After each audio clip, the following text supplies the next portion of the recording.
payer ou inciter les entrepreneurs locaux, parce que finalement, il faut que ça sorte des régions.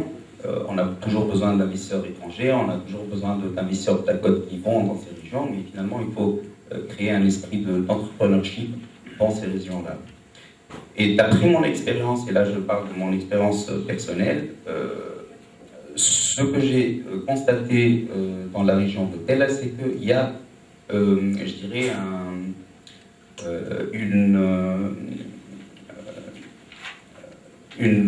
c'est-à-dire, on sent que les gens ne savent pas ce que c'est que le succès. Il y a une culture, voilà, il y a une culture d'échec dans ces régions-là. Pourquoi? Parce que rien n'a été fait dans le quartier d'à côté ou chez eux, ou je parle d'usines, je parle de magasins, je parle de parcs d'attractions, je parle de terrains de foot, enfin, tout ce qu'on peut voir qui nous fait quelque part plaisir. Rien n'a été fait pendant de longues années dans ces régions-là. Et le peu de projets qui ont été réalisés se sont terminés par des échecs. Donc, je pense que le problème aussi, indépendamment des budgets qui vont être alloués et de la mise à niveau de l'infrastructure pour essayer de réduire la fracture, donc code région de l'intérieur, je pense que il faut essayer de comprendre un peu plus en détail, c'est-à-dire là je m'adresse aux sociologues, pour essayer de comprendre comment on peut donner de l'espoir à ces gens-là, leur redonner confiance, ça c'est très important, et leur dire que, bon, finalement, on peut réussir. Et si on travaille, bien sûr, on va quelque part récolter les fruits de ces efforts. Donc j'aimerais aussi insister sur ce point, donc, qui est indépendamment du matériel, l'immatériel dans cette région-là est très important et il faudrait le prendre en considération d'une manière très approfondie et très sérieuse. Vous préconisez une action sur le levier socio-culturel. Donc ça, c'est un des leviers, je pense que ça anticipe sur la question d'après. Mais j'aimerais bien revenir avec vous sur la question si on positionnait le développement de la région de Messine dans le modèle de la Tunisie. C'est la question assez Ali. Quelles sont les conditions cadres si on commence à structurer? Maintenant, si on veut structurer le modèle de développement de la région Caspi, quels sont les paramètres à prendre en considération et comment s'y prendre? Alors, peut-être Sali ou Simorad. J'aimerais juste faire une petite remarque, parce que j'entends beaucoup de choses dans les régions, surtout au niveau des informations, des médias. Je parle encore de mon expérience. Franchement, par exemple, à Tella, il y a des gens qui sont qualifiés, il y a des jeunes diplômés qui sont qualifiés. Donc pour moi, le problème de main-d'œuvre n'existe pas. Effectivement, le problème de cadre existe, c'est-à-dire embaucher quelqu'un à Tella en tant que premier responsable ou directeur ou autre n'est pas une chose facile, parce que souvent ces gens-là ont des expériences de 10-15 ans, sont mariés, ont des enfants, donc emménager à Tella quand on n'est pas issu de Tella, c'est pas évident. Donc ça, c'est au niveau du cadre. Autrement, finalement, on peut réussir parce que c'est pas compliqué. La Tunisie est un petit pays, on a quelques gouvernorats, je dirais, précaires, et je pense qu'avec nos amis étrangers et nos amis donc, partenaires, nous pouvons créer des emplois. Le gros problème reste comment réussir cette transition et comment avoir l'adhésion de la population locale. Ça, je pense que c'est le plus gros problème, parce que comme a dit monsieur le secrétaire d'État, ils ont alloué des budgets très importants, complémentaires pour cette année-là. Malheureusement, une bonne partie de ces budgets n'ont pas été consommés. Et finalement, pourquoi ils n'ont pas été consommés? Pour les mêmes raisons. Là, Moi, je voudrais dire, en ce qui concerne les conditions cadres, moi j'en vois trois, mais en fait, quand j'ai les écouté, maintenant je vais ajouter un quatrième.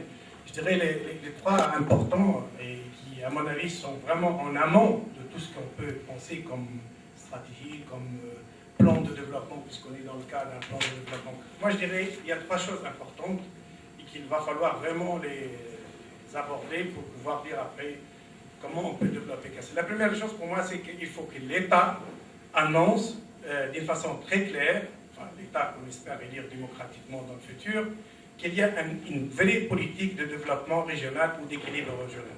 Ça signifie quoi? Ça signifie dans un premier temps pour les gouvernorats, je suis content d'avoir entendu M. le ministre le matin le dire, il faut tout d'abord qu'il y ait une mise à niveau réelle des gouvernorats de l'intérieur pour qu'ils puissent un peu aussi, si vous voulez, au moins se situer au même niveau que les autres. Donc il y a, avant tout, on ne peut rien faire si on n'affiche pas une vraie politique. Ce n'est pas comme celle qu'on a entendue avant, l'équilibre régional. Donc, première chose, on annonce avec les instruments, avec les outils, avec une vision, bien évidemment, comment on va rééquilibrer le territoire national et donner à chaque région du pays sa place qu'il faut dans le monde. Donc ça, c'est le premier préalable, première condition cadre qui me semble importante. Deuxième condition qui me semble aussi importante, c'est qu'il y ait, et ça rejoint un peu ce qu'il dit, c'est qu'il faut qu'il y ait vraiment une mobilisation et une implication réelle des acteurs locaux. On ne peut pas faire le développement uniquement par le côté ministère, etc. Il faut que les populations, et leurs représentants bien sûr, et leur société civile, tout ce que vous voulez, soient vraiment au cœur du processus de développement. Et ça signifie bien sûr aussi, ça rejoint une question politique importante, c'est la question de la décentralisation. Il faut que la question de la décentralisation soit au cœur du futur projet de société que nous voulons bâtir en tant que pays qui se démocratise. Donc, deuxième condition cadre, c'est qu'il faut que les acteurs locaux, qu'on appelle, que ce soit privé, associatif, tout ce que vous voulez, soient vraiment porteurs du futur de cette région. Ça, c'est la deuxième condition importante. Sans ça, on ne peut rien faire. Et la troisième, qui me semble importante, souvent on l'oublie aussi, c'est que nous sommes dans des économies aujourd'hui compétitives, nous sommes dans un monde, nous sommes dans des régions, qu'elles soient maghrébines, etc.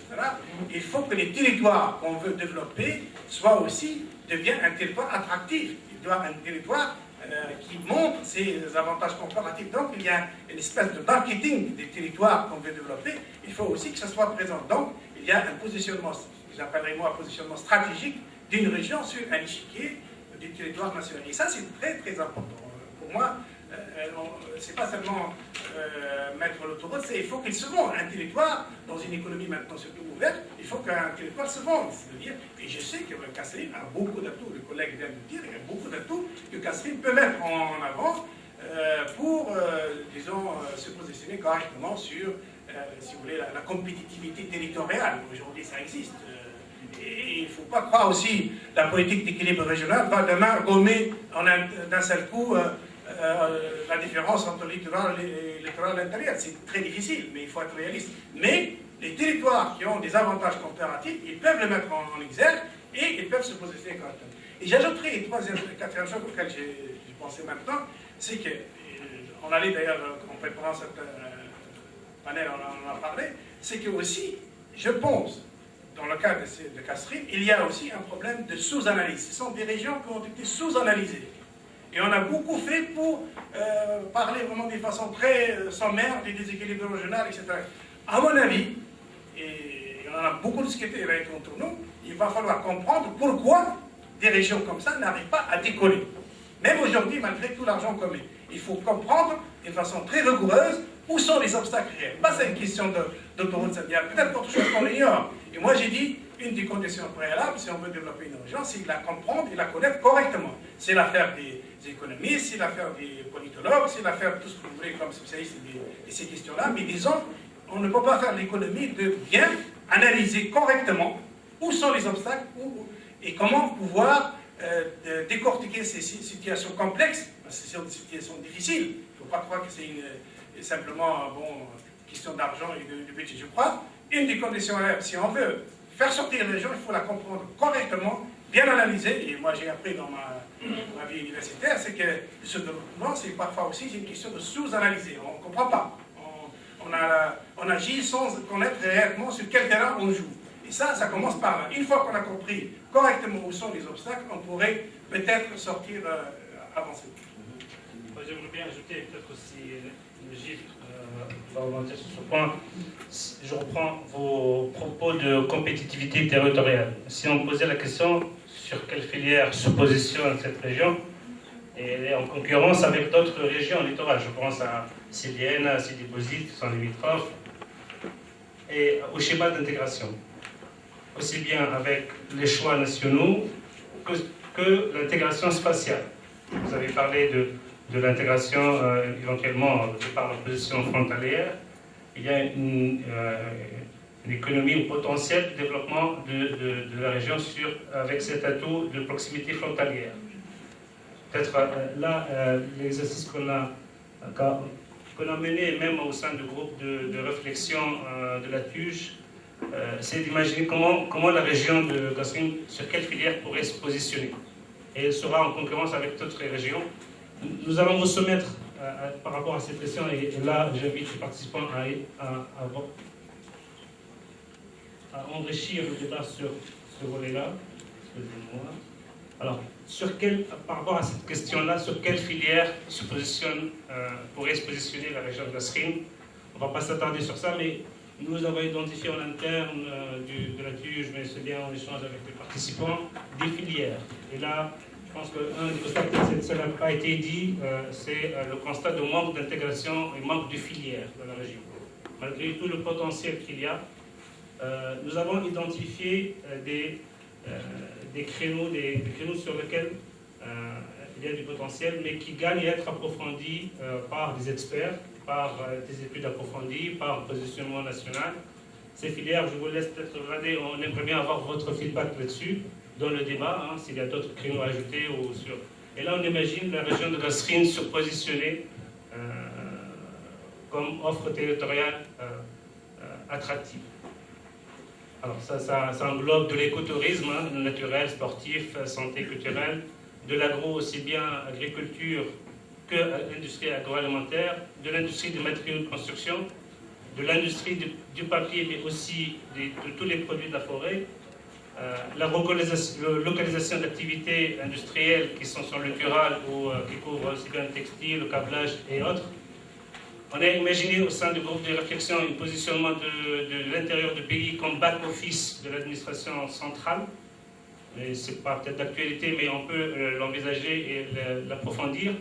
Du commerce frontalier, j'aimerais bien avoir votre avis sur ce point-là, qui était souvent cité dans les entretiens de les visite terrain, le commerce frontalier, où l'économie informelle est en train de piétiner sur le schéma de développement. Et enfin, l'énergie renouvelable, de par l'importance des forêts et du potentiel du vent qu'il y a dans la région. Ça, on va vous soumettre pour discussion. Nous n'avons pas la prétention d'entrer en détail en études sectorielles et techniques détaillées, mais c'est soumis à débat. Alors, ce modèle, vous le proposez pas seulement pour Kasserine, pour l'ensemble. Alors ça, c'est l'approche, comme l'a dit, de manière plus large. Okay. Quand on va traiter la Tunisie, peut-être qu'il y a un découpage régional de demain, peut-être qu'il y a un positionnement de par le choix national aussi, la Tunisie va opter pour des positionnements de régions sur tel créneau ou pas d'autres, spécifiquement, ou l'intégration avec la région. On peut imaginer que telle ou telle région forme un cluster ou forme une région économique qui travaille sur tel ou tel créneau. Alors ça, c'est la première pierre, on va dire, pour construire un modèle de développement. Bien sûr, en vertical, c'est comme une logique d'entreprise. On va promouvoir une région, mais qu'il y a des leviers majeurs. Et là, je rebondis sur les questions de levier. Il y a des volets infrastructure, il y a un volet développement des ressources humaines, de l'environnement d'affaires, de la promotion de la région, du cadre de vie qui a été cité comme peu attractif, et de la gouvernance, et je reprends le terme de Gilles, sur la gouvernance locale, et la capacité de pilotage. Ce modèle alors, c'est une synthèse qu'on a voulu, une synthèse de réflexion. C'est un premier exercice. Ce n'est pas une proposition détaillée, ferme, ce n'est pas un engagement de garantir que tel créneau va marcher plus que d'autres.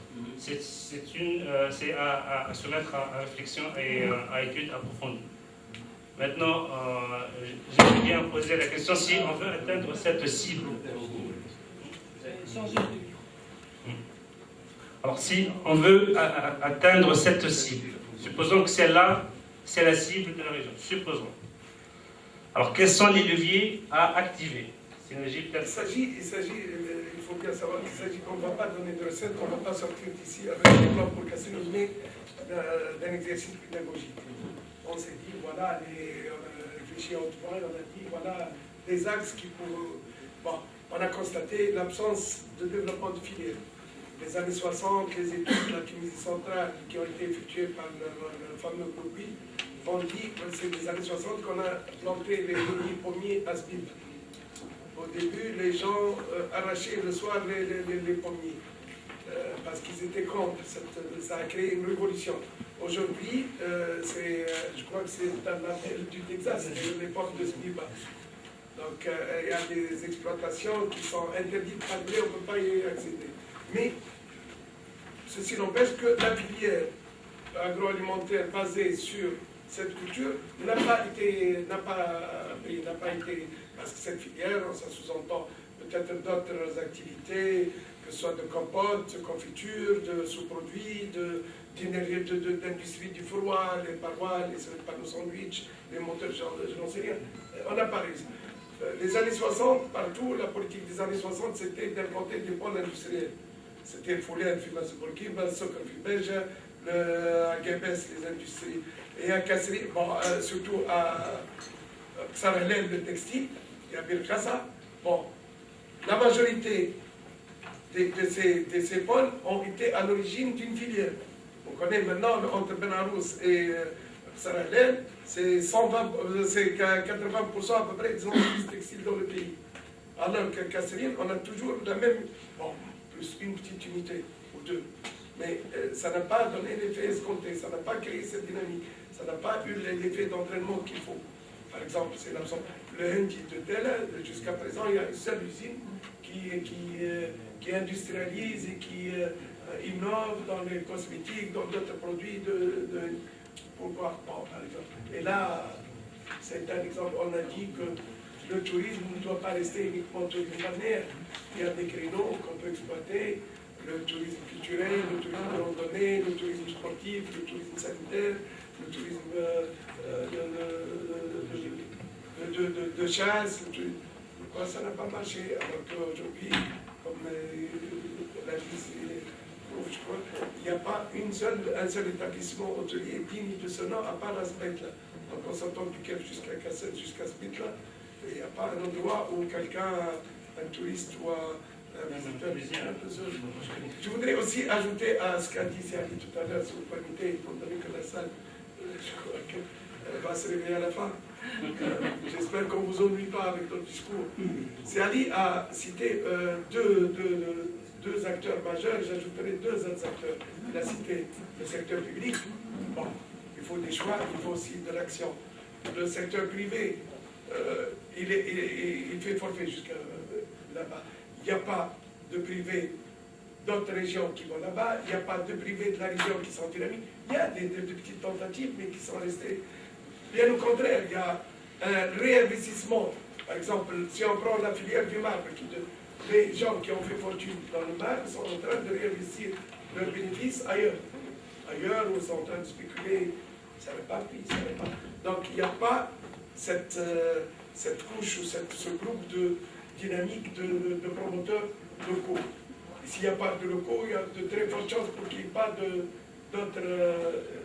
Donc, à part ces deux-là, moi je compte beaucoup, quand on dit gouvernance locale, c'est la société civile. La société civile, les associations, malheureusement en absence de démocratie, soit on a des associations nommées représentatives, soit on n'a pas d'association du tout. Et la société civile n'est pas en train de jouer son rôle. Alors qu'aujourd'hui, ne serait-ce qu'aujourd'hui, si on avait des associations représentatives, on aurait pu améliorer le taux de consommation des budgets alloués à la région. Et puis en quatrième lieu, et c'était interdit carrément, c'est la coopération. Toutes les coopérations passaient par la centrale et la centrale les dirigeait. Il était interdit aux régions d'avoir des contrats de jumelage et de jouer le jeu entre gouvernorat et régions à l'étranger, entre ONG, entre fondations. Là, il n'y a même pas de fondation en Tunisie, c'est interdit de créer une fondation. Donc, la coopération internationale ne joue pas ça. Et puis, je ne sais pas qui a parlé de cette... Il l'a présenté comme avantage le fait d'avoir cette position frontalière. Normalement, ce qui devrait être un atout est actuellement un handicap. C'est pas une frontière, parce que qui dit frontière dit échange, dit complémentarité, dit facilité. Et là, c'est un mur. C'est ce qui fait que, malgré que la zone soit ouverte, c'est un enclavement fictif. Donc c'est le mur de la honte. Malheureusement, est-ce que, et je pose la question, est-ce que les régions frontalières, et c'est pas par hasard que les 14 gouvernorats les moins avancés en Tunisie sont ceux qui sont sur la frontière, sur les frontières algériennes et libyennes. Donc, est-ce qu'on peut réaliser un développement régional en l'absence d'intégration maghrébine? Ça aussi, c'est une question, malgré la volonté de... Bon, je crois que la parole, est-ce qu'il y a... Juste là, vous avez commencé à anticiper sur des leviers sa proposition d'accession. Là, je me dis pour M.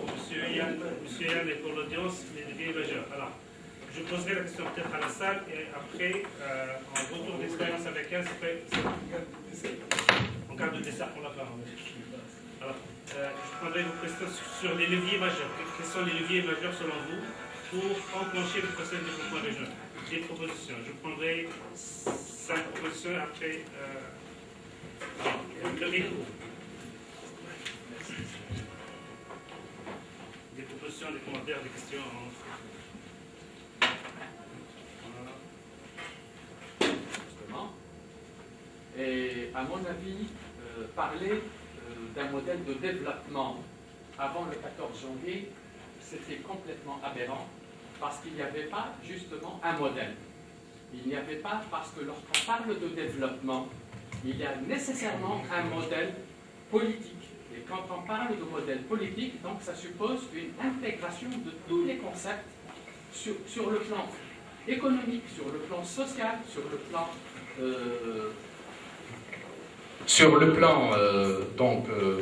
tout ce qui concerne la société, en fin de compte, ce qui concerne la vie. Eh bien, si je prends le cas justement des pôles que Sénagib venait d'en parler, Foulève, l'MPK Asfax, les ICM Agabès, le fameux betterave et le sucre de Béja, etc., c'était des fiascos. Pourquoi? Parce que c'était justement des investissements qui ont été faits sporadiquement, ponctuels et très opportunistes. Parce qu'avant, on considérait, voilà, nous avons un problème d'une région, eh bien, on lui greffe un projet sans parler de tout. C'est comme ce que nous avons, le cas actuel, c'est qu'on récolte le résultat d'un travail qui était désorienté, complètement démantelé. Il n'y avait pas cet esprit où, justement, l'État, qui devrait, justement, être un harmonisateur de tout ce qui concerne tous les secteurs confondus, aussi bien de l'enseignement, qui nous font ressortir maintenant pratiquement tant de milliers de diplômés. Avant les années 70, on avait les littéraires qui prenaient les leaderships. Après, lorsqu'on avait la loi 72 dans le cadre d'avoir la technologie, les littéraires, on les a fait balayer, on a fait les techniques et tout ce qui est technologique, et maintenant nous avons sur le dos un tas d'ingénieurs, de techniciens supérieurs, et les littéraires sont devenus